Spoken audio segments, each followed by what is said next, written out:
Hello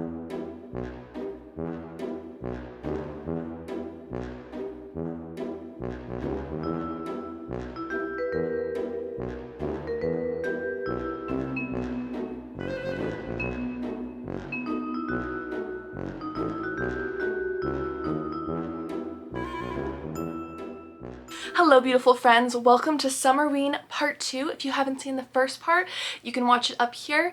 And yeah, I'm so excited to be continuing this vlog. We're going to be covering a couple of days of Summerween reading and cozy activities, baking, and the like. Let's go ahead and start with a reading update from what I've read since our last Summerween vlog. So I have read more of Red, White, and Blue. I am on page 122. There's about 100 pages left. Really enjoying it. The mystery is really compelling. I'm very interested in what is going to happen, what the conclusion is going to be. I like Annie as a character. I do find her sometimes to be a little bit on the immature side, but I think she's still a very fun, likable person, and I love her family and the setting of Cooper's Cove with the resort cottages and or cabins, I should say. I think they are so fun. And this definitely has amazing summery vibes with the 4th of July celebration. So definitely seems like a really good one. I'm excited to continue this. Then I did have a DNF and 5 stars. So let's start with the DNF. I DNF'd Defending Angels by Mary Stanton. So I listened to about 2 hours of this on audio, which was about 60 or so pages, I want to say. And I just couldn't get into this. I really just didn't care that much about our main character, Brianna. I don't know. I thought it started off pretty good, but I just wasn't really getting into the story or anything. I really don't have words for exactly why I didn't care for this. I feel like the supernatural and cozy southern setting was so fun. From what I could tell, it did seem like a cozy mystery, even though I had mentioned in the previous vlog about how the covers for the audiobook looked kind of like a normal mystery, whereas this one's very cozy. I don't know, I'm really bummed out about this because it just seemed like such a fun concept, but I just didn't love it. I don't know. I'm kind of hit or miss with supernatural mysteries, so it could definitely just be me, but I didn't care for it. So I ended up putting that aside because the last thing I need right now is a slump with this. And then I finished Murder at the Wham Bam Club by Carolyn Marie Wilkins, which was my 5 star. I love this book. I love this book. This was so good. So again, this is the first in the Psychics and Soul Food Mysteries. This is an ARC I was really kindly sent, so it's coming out on the 29th of this month. I love this. Our main character is Nola. She is 21 or approaching 21, and she basically helps to investigate this missing schoolgirl's disappearance. She's learning to be a psychic, she has psychic abilities, and her aunt Sarah is a really developed psychic that she lives with, and it's very interesting to see how things work with them. This had a lot of discussion on racism at the time, classism, just different issues like that that are still going on, of course, but how it was going on in the 1920s, and that in itself was really interesting to read, really tragic to read, really hard to read at points. I wouldn't say this is a super cozy mystery.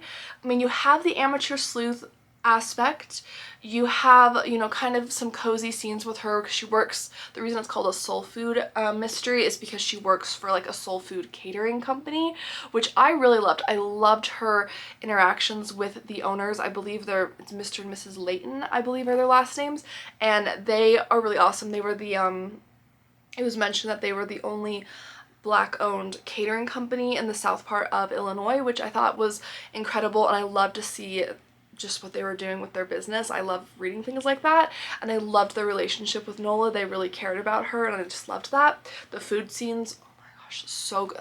I really want a sweet potato casserole. I really want to make a sweet potato casserole after reading this. So I loved that. I thought that was very cozy, but there was, I think, just a little bit of cursing, and then of course this does discuss some harder topics due to the mentions and discussion around racism. I think just the nature of the crime and stuff itself was a little bit more, I don't want to give anything away, but it was less of a, it was still a mostly cozy, not super graphic mystery by any means, but I would say, just a foreknote, it's either a dark cozy or just edging on a cozy mystery just by a hair, so just keep that in mind, a little more intense, but I loved this. I think Nola's a great character. I really like her. I'm excited to see where her storyline is going to go in the future. I loved her and her aunt. I loved the discussion around how she's moving on in life, because as it mentions in the synopsis, she is a widow. Her husband passed away when he was away at war as part of the Harlem Hellfighters, and that just seeing how she's trying to move on with that but still remembering him was really touching in a lot of ways, just to see how she was trying to still incorporate him and his spirit into her everyday life, and I just really loved that. There were some great seance scenes in this which really added to, I think, the Summerween vibes. I could go on about this, but I really loved this. This was fantastic. This was fantastic. I'm gonna have to be looking at more of what this author has written, because she has other books out. This is just the debut for this series, and I mean the jazz age music and community, that was so fun, so I highly recommend that.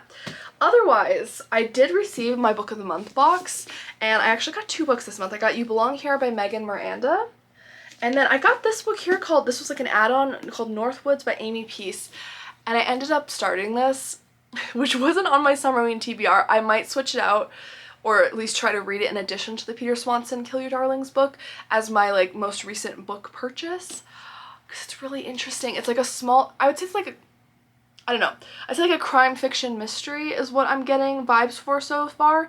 Our main character we're following is Eli, and he is a detective. His mother is like the head detective sheriff in this small town, and he is really struggling with alcoholism, so keep that in mind. There are trigger warnings for both mental health and substance abuse at the beginning of the book, so please keep that in mind. He is really going through the ringer with that. It's really difficult to read, but one day he is out and he discovers the body of a teenage boy in the, like, this lake. So he calls it in, and you're kind of going through the investigation process with him.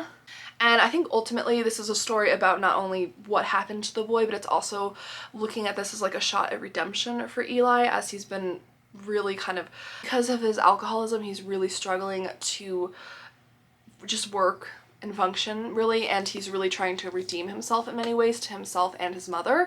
So I think this is a story about that. I think small town dynamics. I'm really interested. The cover really captivated me. I thought it was such like a gorgeous, ominous, atmospheric cover, so I was really interested in that. So I'm currently reading that. Then I'm reading Dead, White, and Blue right now. So those are my 2 books. I'm hoping to finish Dead, White, and Blue tonight, get some more reading done with this, but for now, I want to go put on like a Halloween or Scooby movie or something like that, and I want to update my reading journal with my summer TBR. If you didn't see it, I uploaded a summer TBR video. I will link it above, and let's go and get into this.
So we got his Halloween costume in early. Come on, Mr. Boo. Come on. a little loose. I need to tighten it, but it's so cute.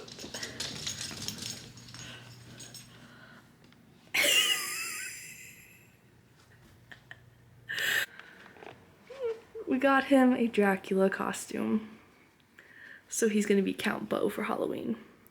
And because it's Summerween, I thought I would show it, you know, a little preview of it early. He still has his harness on, so maybe that kind of ruins the effect, but it's pretty darn cute with the fangs. It's a pretty simple little costume, but it's his first Halloween costume with us at least, and I'm so excited.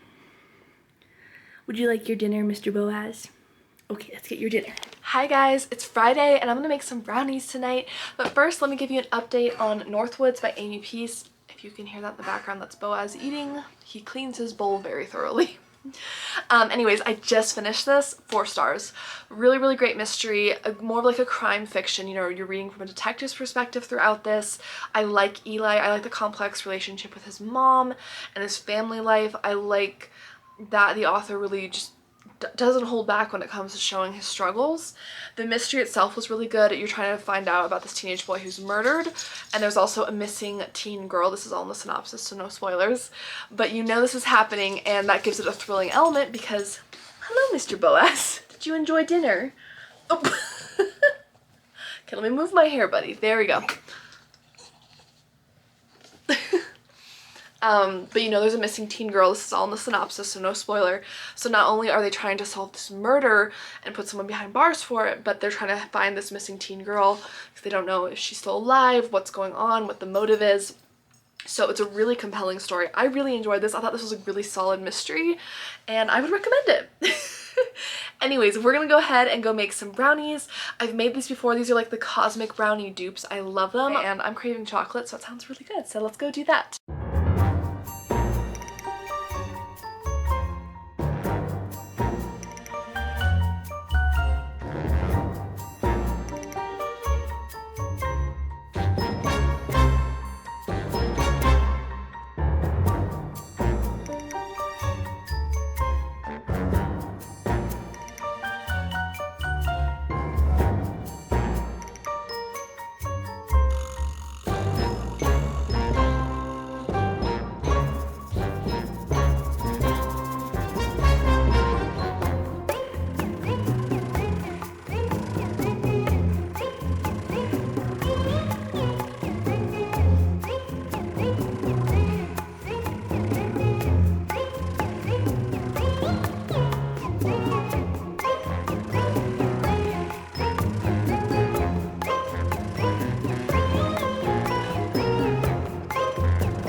Hi guys, I have some huge reading updates for you, so I'm really excited. This is the last day of Summerween, which is such a bittersweet feeling. I do not think I'm going to finish Murder on Mustang Beach by Alicia Bassett, which is primarily because I did end up adding a book to my TBR. I read the Northwoods book, so it's, you know, I'm fine with that. I still want to try to finish this month. I did start it and I'm really enjoying it. But I do have 2 books that I finished, and the last one that I'll be trying to finish today that I have about 100 pages left in. So let's go ahead and get into that. Let's start with Dead, White, and Blue by Annie McEwen. So I finished this book. I'm gonna give it 4 stars. It's a really fantastic summery 4th of July cozy. It's just so fun. I love the Cooper family. I love reading about the cabins at the resort, Cooper's Cove. I think her friend Whitney is really fun. Some of her other friends are a little, I think they can get like a little immature together, but it's all in good fun, and I just really liked it. I thought the mystery for this was solid. I was actually really pleasantly surprised. I got I got stuck on a red herring, and so I did not get the whodunit, you know, the answer. I did not figure it out in time, and I thought it was a really good conclusion, very interesting, very layered mystery. So I really recommend the series. It is just so fun. It's so heartwarming. If you like a really atmospheric, cozy, that has such great setting. Oh, hi, Bowie. You're okay, Mr. If I'm not attached to him at all times, he gets a little antsy, but that's okay. Anyways, this is just so much fun. If you're looking for a good summer cozy, this is fantastic. I would read book 1 first if you can, but you can jump right into this. It's lovely. I really would love to read book 3 this year. That one's called Snow Time to Die. And I'm not sure exactly what time of year it takes place, but I'm assuming winter, and I would love to read this with all the like the pine trees and stuff with the snow. Oh, beautiful. Then I did have a DNF, and I am really surprised by this DNF. Like, you could have pinched me. I was really shocked. And that is Kill Your Darlings by Peter Swanson.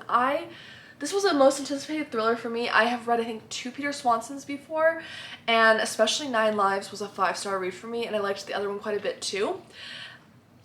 I did not care for this. I love the concept. Let me see what the characters' names are again. So we have Tom and Wendy Graves. They have been married for like 25 years, and they're at a point in their marriage where they would both probably like to get divorced, but they stay together because they have this secret that binds them from years ago. And we're at a point in the story where you start at the beginning of the story in the present time, so 25 years into the marriage, and Wendy just wants to kill Tom. This is the first sentence. I loved the first sentence. I thought this was just a great first sentence. It said, the first attempt at killing her husband was the night of the dinner party. I mean, how could you stop reading after that sentence? So for the first like 40 or so pages, I was flying through this. I was so enjoying it. And I do apologize if you can hear background noise. That's my dishwasher. It's very noisy. So I was hooked immediately. I really enjoyed reading the present timeline. Then you jump to the past, and you're basically leading up to the events of what led Wendy to this place where she wants to kill her husband, which obviously lots of questions going on there. You get to read from kind of both perspectives, and I was enjoying this for a while, but I got to 102 pages in, and I just... Boaz is playing with a toy. I'm sorry. This is the noisiest update ever, but he's gnawing on his cow, and it's really cute. I can't take it away. Anyways, so you're reading up and through their marriage. You're seeing what's led to this point where she wants to kill him, and it just felt so repetitive after a while. Like, I felt like I was reading the same point of view like day over and over again from both of them, and I was like, okay, I thought we got the point through with this already. Like, I was like waiting for something to happen, and like one thing did happen that I was quite interested in, but it wasn't enough to sustain me, and I was just like, you know what, I'm not enjoying this. I'm just not enjoying it. So this was a DNF for me. I'm really surprised. If you've read this, I would love to hear your thoughts. I know there's a big Peter Swanson that I really need to check out, that I've had a lot of people recommend to me that I need to go back and read. But I loved 9 Lives by Peter Swanson, so I don't know what happened with this one, because the premise is fascinating, but I couldn't keep my interest in it. And then last but not least, we have Hot Pot Murder by Jennifer J. Chow. So I'm 178 pages in. There's about 100 pages left. I'm loving this. So this is the second in the LA Night Market mystery series. I really enjoyed the first one, which was Death by Bubble Tea. I read that almost 2 years ago, I think. I don't know why it took me so long to pick this up, but I'm glad I did. So this involves our 2 main characters, Celine and Yale Yi. They are cousins. Celine is an influencer. She's like a food Instagrammer, whatever you want to call her, from Hong Kong, and she's out visiting, and they haven't really had a chance to... Hi, Bowie. They haven't had a chance to really know each other very much throughout their childhood, so they're getting to know each other as adults, and they open a bubble tea stand in the first book, and that continues in this one, that they're featured at the LA Night Market. And in this one, there is this group, I'm going to make sure I read the name right. I don't actually see the name on the back, but it's like the Asian American Restaurant Owners Association for the area, and they get together to celebrate over some hot pot and to discuss different things, and someone dies. And that's kind of what kicks off the mystery. For starters, I didn't realize this is actually a holiday cozy. So it doesn't look like, it doesn't look like what I would think of for a holiday cozy on the cover here, but this starts off with a Thanksgiving hot pot. So they're all getting together for Thanksgiving. They're having this hot pot. The meal is described in such great detail. You have some kind of Christmassy references later on as the mystery progresses and they get past the holidays. I'm loving this. I think it's so fun. I love Yale and Celine. They have such vastly different personalities, but they're so interesting together. A really great dynamic duo, sleuthing team. I love their friendship and their growth together. Yeah, I love the focus on family in this. I love the focus on the different restaurateurs, like supporting each other at the LA night market and just the details of that. And I'm loving the mystery. I honestly don't know who done it. I don't have a good solid theory at this point. So I don't know, but I am going to try to finish this tonight. However, what we are going to go do right now is I'm going to make some chocolate chip cookies because I'm going to have my mom over tomorrow and I want to have a dessert for dinner, and chocolate chip cookies are always, I mean, what's not to love about chocolate chip cookies, right? And then I actually want to take half of the dough and I want to roll it into cookie dough balls and freeze it. I've been doing this since last fall, and I'll leave some instructions on the screen when I do it, but basically if I roll the cookie dough balls, like I would roll them right before putting them on the pan, but I put them into an airtight Ziploc bag and then I bake them at a slightly lower temperature. So for example, I usually bake the cookies at 350 degrees for about 9 minutes. I'll link the recipe down below. It's just the standard one on the back of like the Toll House or like Nestle chocolate chips. And when I bake them from frozen though, I will bake them at 325 for about 11 to 12 minutes, so just a few minutes longer. You just gonna have to, you know, test it out for your oven, but it's been the best thing ever, and it saved my husband and I some money as well, because instead of giving into impulse if we're like craving something sweet or something like that and like picking up ice cream from the store, we know we already have these really easy frozen cookie dough balls that all we have to do is preheat the oven and then pop them in and we have cookies within half an hour, you know? So it's a really great hack. I would recommend it if you enjoy, you know, having a cookie or sweet treat, checking out how to do like frozen cookie dough balls. It's so fun. I love it. So I've been trying to always keep chocolate chip cookie dough balls in our freezer, and we're out. We just used it up this last week. So I'm gonna make a batch of chocolate chip cookies and also freeze about half the dough for later. So we're gonna go do that. I'm gonna do some reading with this. I have an article I'm trying to wrap up for work. I'm really close to finishing it. I feel like if I spend a good like 45 minutes or so writing, I'll have it finished, so I'm close with that. I'd also just like to do some general tidying up. I actually want to move the books on my lower bookshelf. Let me show you. Oh, you are so cute. Okay, come on. Let's go show everyone the books. Okay, so heading into my office. And this is usually what I film up against as my bookshelves, but on the bottom bookshelf here, I have a lot of books that are like nostalgic ones from my childhood, or some magazines, or like storage. These are like fake books here. And I want to move those into the living room because there's some room on the spinner bookshelf thing. And I want to try to organize that. That way I'll have this space to add books that I actually like reference and talk about a lot when I'm filming. Because right now, the rest of my bookshelf is pretty stocked. And there's like a little bit of room to stack here. Like no space really here unless I want to start putting books up here. Little bit in here, but there's really no space. And I've already been like reading a bunch of my physical TBR this month, which I'm really excited about, but I need to make room. So what we're gonna do is let's go ahead and move that right now. Let's do that.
Hello friends, final reading update for the Summerween vlog. I finished Hot Pot Murder by Jennifer J. Chow. I loved this. I actually liked this even more than book 1, which I really liked. I think I gave book 1 4 stars. This is a 5-star read for me. I enjoyed this so much. This is Celine, who is an influencer from Hong Kong, and Yale's cousin, who lives in America, and she worked at a bookshop. Now she's helping her father, and she runs this LA night market food stand where she sells bubble tea with her cousin, and I love this. Like I said in the first update, this is kind of like a Thanksgiving cozy, which I think is really fun. I didn't expect that going into it. I love the cover art for this. I think it is so gorgeous. Just everything about this. So much fun. And yeah, I gotta just give this a 5 stars. I loved it. I'm hoping the series is continuing. Please let me know if you know. I know this is the most recent release, and it came out, I think, sometime in summer of 2023. So I'm really hoping more are coming out. Please let me know if you know. But I loved this. I would highly recommend this series, even if it only turns out to be 2 books. It is such a good series. This one had some really emotional subplots in it that I just loved, and I'm so hoping more are coming out. But thank you guys so much for joining me with Summerween. I had such a good time filming these. Stay tuned, hit subscribe if you like this kind of vlog. I'm going to have some cozy fall vlogs probably coming out as early as sometime in August because I'm getting very ready for fall. So I hope you guys will stick around. Thanks for hanging out with me. Let me know what you've been reading recently and if you're excited for fall, and I'll see you guys in my next video. Bye!